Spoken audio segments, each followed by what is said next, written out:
മാന്യപ്രേക്ഷകർക്ക് നമസ്കാരം. ഇപ്പം ലേറ്റസ്റ്റ് ആയിട്ട് മമ്മൂട്ടിയും രംഗത്തെത്തിയിട്ടുണ്ട്. കോക്രോച്ച് ജനതാ പാർട്ടിക്കാരെ പിന്തുണച്ചുകൊണ്ട് നമ്മുടെ രാജ്യ തലസ്ഥാനത്ത് കലാപം നടത്തുന്നവരാണ് കോക്രോച്ച് ജനതാ പാർട്ടിക്കാർ എന്നുള്ളത് വളരെ വലിയൊരു യാഥാർത്ഥ്യമാണ്.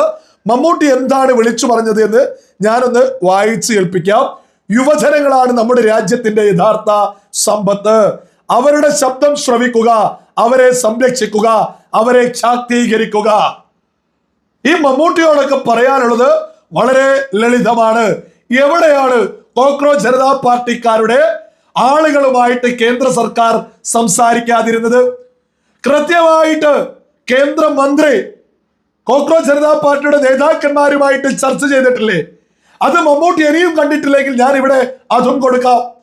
സകല വിവേകമുള്ള മലയാളികളും തിരിച്ചറിയണം, കോക്രോച്ച് ജനതാ പാർട്ടിക്കാരുമായിട്ട് കേന്ദ്ര സർക്കാർ കൃത്യമായിട്ട് സംസാരിച്ചിട്ടുണ്ട്, ഇരുന്ന് ചർച്ച ചെയ്തിട്ടുണ്ട്. ഇവിടെ ചില ആളുകളൊക്കെ ഫോൺ പോലും കയറ്റിയില്ല എന്നൊക്കെ പറയുന്നുണ്ടെങ്കിൽ ഫോണും കയറ്റിയിട്ടുണ്ട്. സകലതുമായിട്ട് ബിജെപിയുടെ നേതാക്കന്മാരുമായിട്ട് സംസാരിച്ചിട്ടുണ്ട് കേന്ദ്ര സർക്കാർ. മമ്മൂട്ടി ഒരു കാര്യം മനസ്സിലാക്കണം, മമ്മൂട്ടി മാത്രമല്ല, ഏത് കൊമ്പത്തെ നടന്മാരാണെങ്കിലും നമ്മുടെ കേരളത്തിലെ ടൊവിനോ തോമസ്, കുഞ്ചാക്കോ ബോബന്, ജോജു ജോർജ്, ഈ പുതുമുഖ നടനായിട്ടുള്ള നെസ്ലിന്, ഇത്തരം മഞ്ജു വാര്യര്, ഇവരൊക്കെ തന്നെ ഇപ്പോ അണിനിരന്ന് രംഗത്തെത്തിയിട്ടുണ്ട്. ഇവരൊക്കെ തന്നെ ഒരു യാഥാർത്ഥ്യം മനസ്സിലാക്കണം.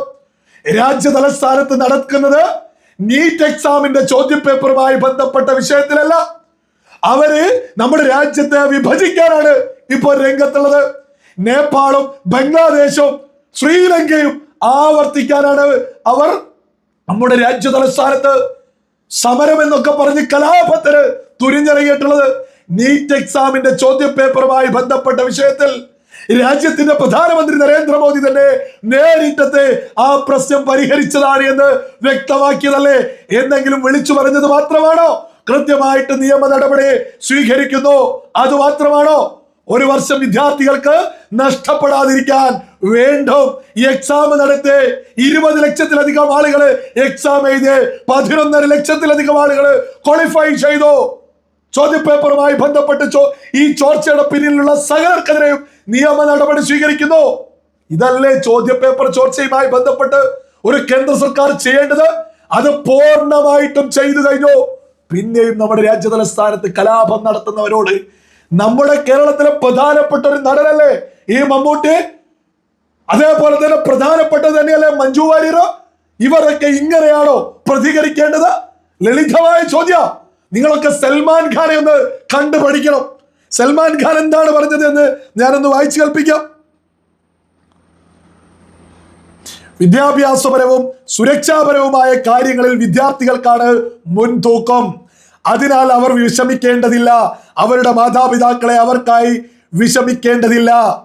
ബഹുമാനപ്പെട്ട പ്രധാനമന്ത്രി ട്വീറ്റ് ചെയ്തു, ഈ ചോർച്ചയ്ക്ക് ഉത്തരവാദികളായ എല്ലാവർക്കുമെതിരെ അദ്ദേഹം കർശന നടപടിയെടുക്കുമെന്ന് എനിക്ക് ഉറപ്പുണ്ട്. അതിനാൽ വിദ്യാർത്ഥികളെ ദയവായി നിങ്ങളുടെ മാതാപിതാക്കളിലേക്കും വീടുകളിലേക്കും മടങ്ങുക. സോനം, അത് കഴിഞ്ഞു സഹോദര, ഇത് നീട്ടരുത്. എന്തെങ്കിലും ആവശ്യമുണ്ടെങ്കിൽ മറ്റൊരു ദിവസത്തേക്ക് ഉത്സാഹം നിലനിർത്തുക. എനിക്ക് സംശയമുണ്ട്, എന്തെങ്കിലും കഴിക്കുക. നിങ്ങൾക്ക് വേണമെങ്കിൽ വീട്ടിൽ നിന്ന് ഭക്ഷണം അയച്ചു തരാം. ഇത് നിങ്ങളെക്കാളൊക്കെ വലിയ നടൻ സൽമാൻ ഖാൻ കൃത്യമായിട്ട് രാജ്യത്തെ യുവതലമുറയോട് പറഞ്ഞതാ, വിദ്യാർത്ഥികളെ നിങ്ങൾ മടങ്ങിപ്പോവണം. അവിടെ നടക്കുന്നത് ഇപ്പോ സമരമല്ല, അവിടെ നടക്കുന്നത് ഇപ്പോ കലാപമാണ്. ഓരോ വിവേകമുള്ള മലയാളികൾ വന്ന് ചിന്തിച്ചു നോക്കൂ. അവിടെ നീറ്റ് എക്സാമുമായി ബന്ധപ്പെട്ട് അത് പഠിക്കുന്നവരാണോ അവിടെ സമരം ചെയ്യുന്നത്? അല്ലെങ്കിൽ മറിച്ച് കലാപത്തിനാണോ അവിടെ കാര്യങ്ങൾ നിയന്ത്രിച്ച് മുന്നോട്ട് പോകുന്നത്? നേപ്പാൾ ആവർത്തിക്കണം, ബംഗ്ലാദേശ് ആവർത്തിക്കണം, അതേപോലെ തന്നെ ശ്രീലങ്ക ആവർത്തിക്കണം. ഈ രാജ്യത്തെ വിഭജിക്കണം. ഇവിടെയുള്ള ഹൈന്ദവ മതത്തെ പോലും അവഹേളിക്കുന്നു. ഞാനൊരു മുസൽമാനാണ്, വിശ്വാസിയായിട്ട് മുന്നോട്ട് പോകുന്ന ഒരു വ്യക്തിയാ. അഹിന്ദവ മതത്തെ പോലും അവിടെ അവഹേളിക്കുന്നു. നമ്മുടെ രാജ്യ തലസ്ഥാനത്ത് നടക്കുന്നത് സമരമല്ല, കലാപമാണ്. അത് സിനിമാ മേഖലയിലെ ആളുകൾ തിരിച്ചറിയണം. നിങ്ങൾ ആരെങ്കിലും പ്രീണിപ്പിക്കാനാണ് ഈ ഏർപ്പാടിന് ഇറങ്ങിയത് എങ്കിൽ നിങ്ങളെയൊക്കെ ഓർത്ത് വിവേകമുള്ള മലയാളികൾക്ക് പുച്ഛം മാത്രമാണ് തോന്നുന്നത്. ഞാനിവിടെ ഒരു ഉദാഹരണം വെക്കാം. ഈ ഒരു വ്യക്തിയെ കണ്ടില്ലേ? മുഹമ്മദ് അനസ് എന്ന് പറയുന്ന വ്യക്തിയാ. ചാടിവേട് ഇൻസ്റ്റഗ്രാമിൽ ഒരു വീഡിയോയുമായിട്ട് പ്രത്യക്ഷപ്പെടുക. രാജ്യത്തിന്റെ പാർലമെന്റ് ആക്രമിക്കണം, പോലീസുകാരെ ആക്രമിക്കണം. ഞാൻ നേപ്പാളിൽ ഉണ്ടായിരുന്നു, അവിടെ അത്രയും അങ്ങനെ ചെയ്തു ഇങ്ങനെ ചെയ്തു. അതൊക്കെ കുറച്ച് സമയമേ വള്ളി ഉണ്ടാവൂ. നിങ്ങൾ ഇവിടേക്ക് വരൂ, ഡൽഹിയിലേക്ക് പോവൂ, ഞാൻ ഒരാഴ്ച കഴിഞ്ഞിട്ട് വരാം, എനിക്ക് കുറച്ച് റെസ്റ്റ് എടുക്കേണ്ടതായിട്ടുണ്ട്, അവിടേക്ക് ആക്രമണം നടത്തണം. ഇതൊരു മാറ്റമാണ്, ഇതൊരു രസമല്ലേ? ഇതൊക്കെ നമ്മൾ ഒരുപാട് ആളുകളില്ലേ അങ്ങനെ ചെയ്യണം, ഇങ്ങനെ ചെയ്യണം, അതാക്കണം, ഇതാക്കണം. എന്തൊക്കെ ഇതൊക്കെ ഇവന്റെയൊക്കെ മനസ്സിന്റെ ഉള്ളിലുള്ള ഒരു കാര്യമല്ലേ വിളിച്ചു പറയുന്നത്? ഇത്തരത്തിലുള്ള ആളുകളെ ഇപ്പോ ഡൽഹിയിൽ സമരത്തിലുള്ളതും അവരെ പിന്തുണക്കുന്നവരും ഒരു തർക്കം വേണ്ട. ഇപ്പൊ ലേറ്റസ്റ്റ് ആയിട്ട് ഇവരൊക്കെ മാപ്പും പറഞ്ഞ് ഇരവാദുമായിട്ട് രംഗത്തെത്തിയിട്ടുണ്ട്. അവന്റെയൊക്കെ മാപ്പും കോപ്പൊക്കെ അവൻ 4 മടക്കി പോക്കറ്റിൽ വെച്ചാൽ മതി. ഇത് പണ്ടത്തെ ഇന്ത്യ അല്ല, ഇത് പുതിയ ഭാരത. ആ പറഞ്ഞതിനൊക്കെയുള്ള നിയമ നടപടി അവനൊക്കെ അനുഭവിക്കും, ഒരു തർക്കം എല്ലാവർക്കും വേണ്ട. അതിന്റെയൊക്കെ നിയമ നടപടികൾ സ്വീകരിച്ചു കഴിഞ്ഞു.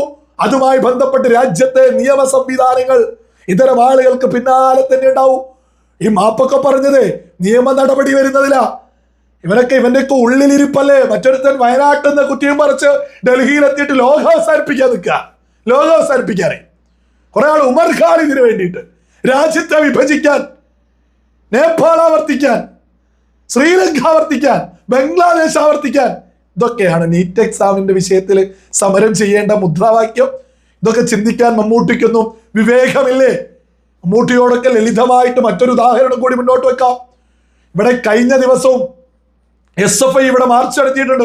SFI മാർച്ച് നടത്തിയത് CJPയെയും പിന്തുണച്ചുകൊണ്ടാണ് മാർച്ച് നടത്തിയത്. കേരള പോലീസ് അവർക്ക് നേരെ ജലപീരങ്കി ഉപയോഗിച്ചില്ലേ? എന്തുകൊണ്ട് ഉപയോഗിച്ചോ? അവരുടെ അതായത് നിയമത്തിനപ്പുറത്തേക്ക് കടക്കുമ്പോൾ ഇവിടെ SFIക്കാർക്കെതിരെ കോൺഗ്രസ് ഭരിക്കുന്ന പോലീസ് സംവിധാനങ്ങളല്ലേ കാര്യങ്ങൾ ചെയ്തിട്ടുള്ളത്. അപ്പോ നമ്മുടെ രാജ്യ തലസ്ഥാനത്ത് സമരമൊക്കെ കഴിഞ്ഞു കലാപത്തിലേക്ക് എത്തിയ അത് നിയന്ത്രിച്ചില്ലെങ്കിൽ നമ്മുടെ പാർലമെന്റ് മന്ദിരത്തിലേക്ക് കോക്രോച്ച് ജനതാ പാർട്ടിക്കാർ കയറും. അവർ ഈ രാജ്യത്തെ കണ്ടം തുണ്ടമാക്കണം എന്നുള്ളതാ അവരുടെ ലക്ഷ്യം. അവരെയാണോ നമ്മുടെ കേരളത്തിലെ പ്രധാനപ്പെട്ട നടന്മാരുൾപ്പെടെ ഈ രംഗത്തെത്തിയിട്ട് പിന്തുണക്കുന്നത്? നാണക്കേടാ തോന്നുന്നത്.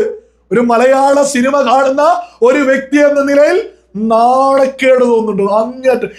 നമ്മൾ സിനിമയിൽ ഇവരൊക്കെ ഹീറോ പരിവേഷത്തിൽ കണ്ട ആളുകളൊക്കെ യഥാർത്ഥ ജീവിതത്തിൽ വില്ലന്മാരായിരുന്നു എന്നല്ലേ നമ്മളിപ്പോ ചിന്തിക്കുന്നത്? വിവേകമുള്ള ഓരോ മലയാളിയും അത് തന്നെയല്ലേ ചിന്തിക്കുന്നത്? സൽമാൻ ഖാനൊക്കെ എത്ര അന്തസ്സില വിദ്യാർത്ഥികളുണ്ടെങ്കിൽ അവരോട് വീട്ടിൽ പോവാൻ അവരെയും കാത്ത് രക്ഷിതാക്കളുണ്ട് എന്ന്. എങ്ങനെയാണ് ഇത്തരം ഒരു സമരത്തിലേക്ക്, ഇത്തരം ഒരു കലാപത്തിലേക്കൊക്കെ സിനിമാ മേഖലയിൽ നിന്ന് ആളുകൾ വിടുന്നത്? ഇവർക്കൊക്കെ ഇത്ര ഈ പറയുന്ന പ്രായത്തിലുള്ള വിദ്യാർത്ഥികളുണ്ടെങ്കിൽ, മക്കളുണ്ടെങ്കിൽ അവരോട് ഡൽഹിയിലേക്ക് ഓടിപ്പോവാൻ പറയുമോ? എനിക്ക് തോന്നുന്നില്ല.